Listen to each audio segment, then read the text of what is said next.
Let's get this Let's Play show on the road. Today's overdue episode is The Dragon King. Now, as I mentioned earlier in the LP, this is the adventure that was originally named Romancia. It's based on Dragon Slayer 3, but Sierra renamed it and mixed things up a bit to, I guess, avoid copyright infringement.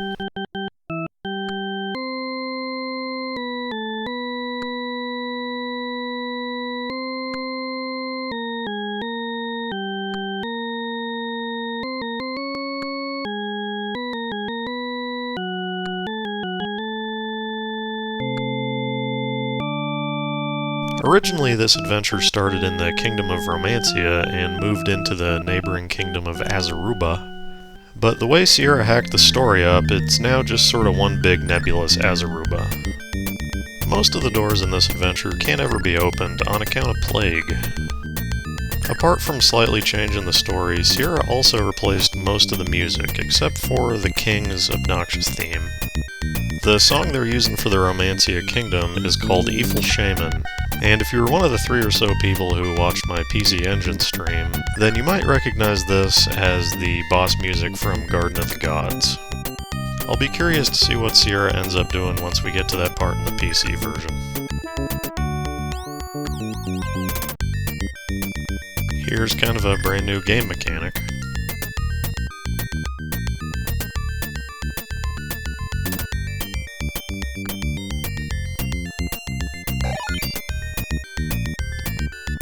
The game has taken your character's occupations into account at this point.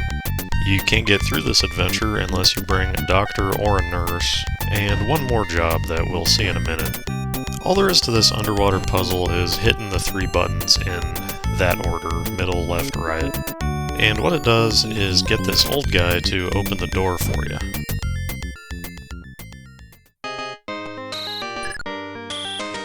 At this point, I switched to the original Romancia theme. Most of the things you do in this adventure mirror side quests in the original Romancia, and the map is almost exactly the same, with a few segments cut out.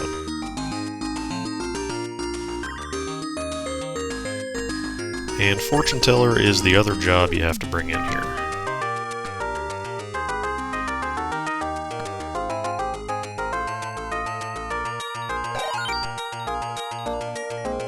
Well, with the golden key, now we need to get back to the surface, but it's not as easy as all that. So with no shame in my heart, I'll show off Sorcerian's quicksave function. Yeah, this well is a massive bastard to get out of. And once you go through the one-way wall at the bottom, you can't go back. It seems to be much easier to get out if you only have one character, but then you can't have a doctor and a fortune teller.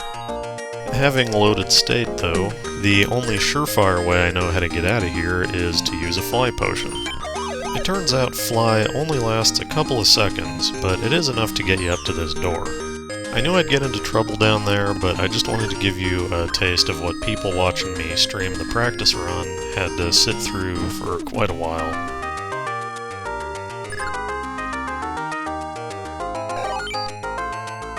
You get medicine from here in the original game too, but what you end up doing with it there is making several runs back and forth to cure a dude's daughters. We are in the real Azaruba Kingdom now, and I'm showing off Shaggy's new spell, Icy Wind. The replacement song here is called Bloody River, and originally it's a unique victory theme for Lucifer's Floodgate. You probably noticed that all of the enemies are turning into tiny old men and flying off the screen when they die. I think that's kind of a dual reference to Dragon Slayer 3. When you kill enemies in that, they turn into angels and fly up off the screen. And just about every NPC in that game uses the same sprite of this little old dude in a robe. So since these are all the transformed residents of Romancia, it only makes sense that they would all be old men.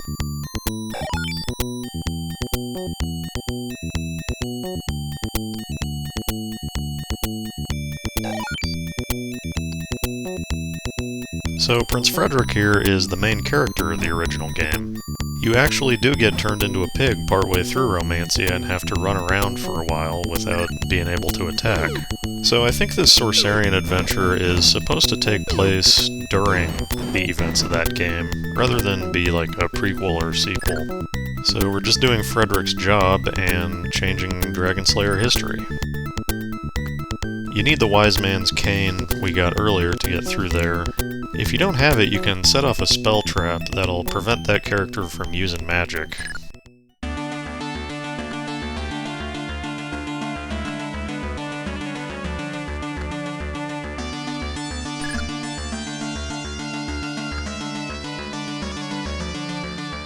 But aren't we in Azaruba? Whatever. Again, I switched to the original Azaruba music here. Something weird about Dragon Slayer 3 is the game starts with a 30-minute time limit, and you seem to get time extensions as you complete quests. That flashing a second ago was Shaggy finally regenning enough MP to cast Add to Life. Not that I think I need it, I'm running without the HP window up again.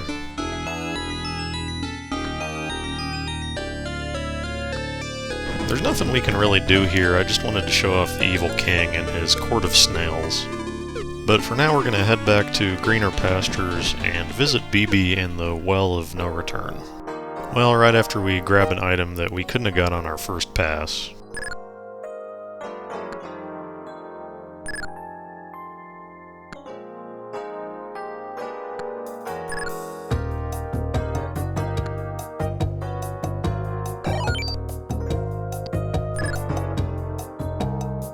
Here we see Goran's old line again. This is really turning into a Sorcerian catchphrase. Luckily, between herbal knowledge and the massive stockpile of herbs that Shaggy's been building up, he was able to create a second fly potion.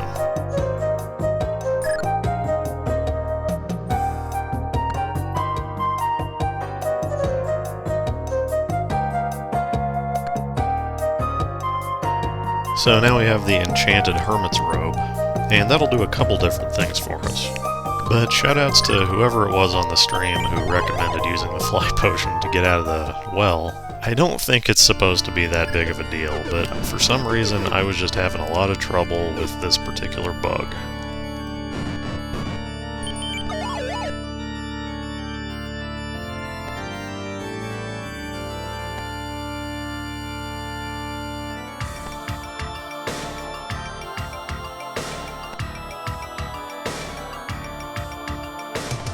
The first thing we do with the Enchanted Robe is free the king from Vadis's control, and now we can go rescue Princess Serena. Keep that name in mind, by the way. This is where we use the scroll we got from Prince Frederick earlier. We could have come down here before, but we wouldn't have been able to get the princess, obviously.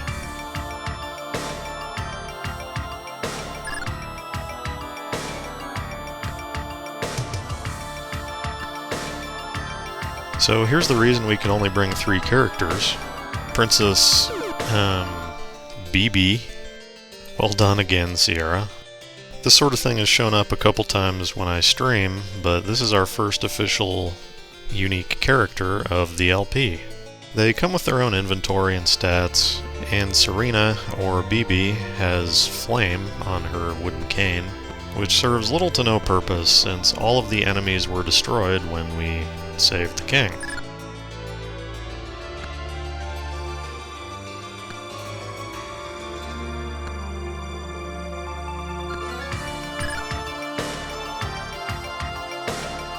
I wasn't able to discern any other magical effects on her other equipment, though. At this point, our goal is to take Serena back to her father, the King of Romancia.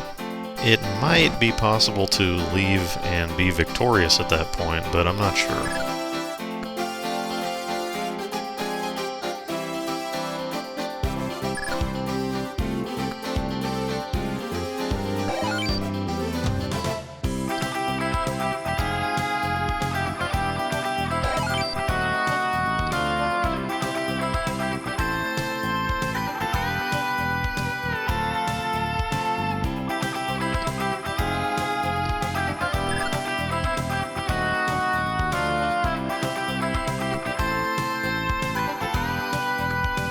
So thanks to our meddling, Serena and Frederick never get together, and Marty is never born. The king's comment about Dragon Slayer, though, makes me think there was some incorrect flag setting, since all we have is the Wise Man's Cane, and we haven't even heard of that sword yet. Regardless, we will need Dragon Slayer to fight Vetus, and what better place to hide it than right under his nose? The second use of the Enchanted Hermit's Robe is to allow us to dive into the volcano, which is Vetus's lair. And it is quite a ways down.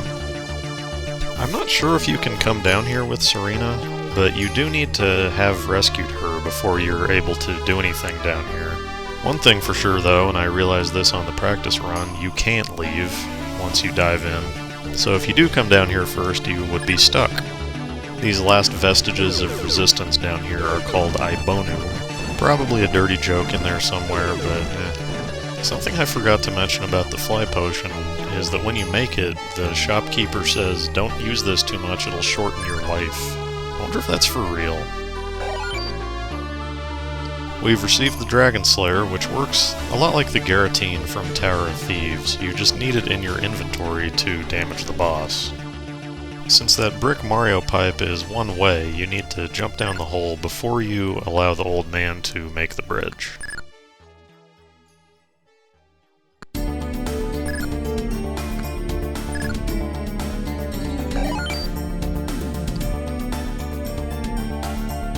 The way is open now to the boss.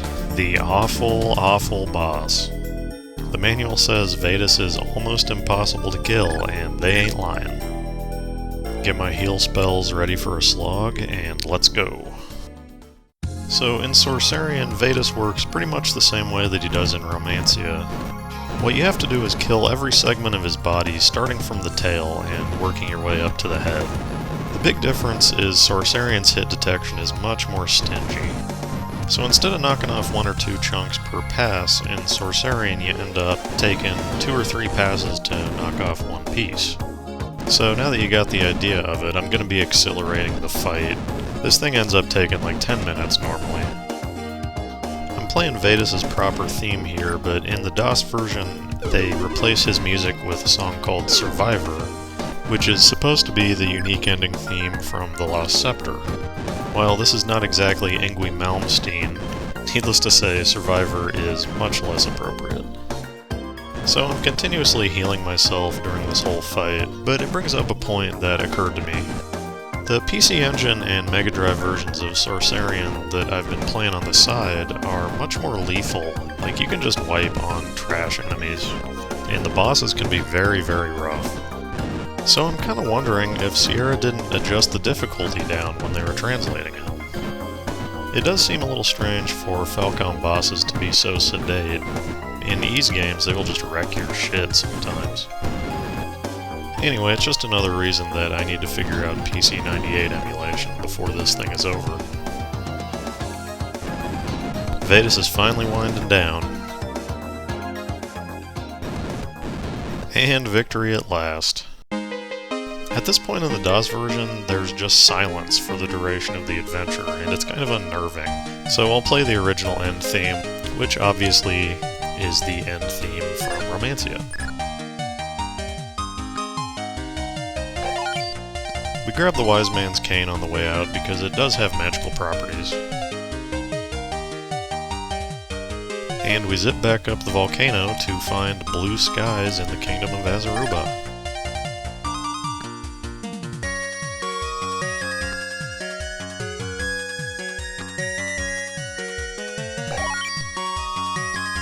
With another piece of loot in hand, we'll head back to the other king of this muddled kingdom and see if he has anything.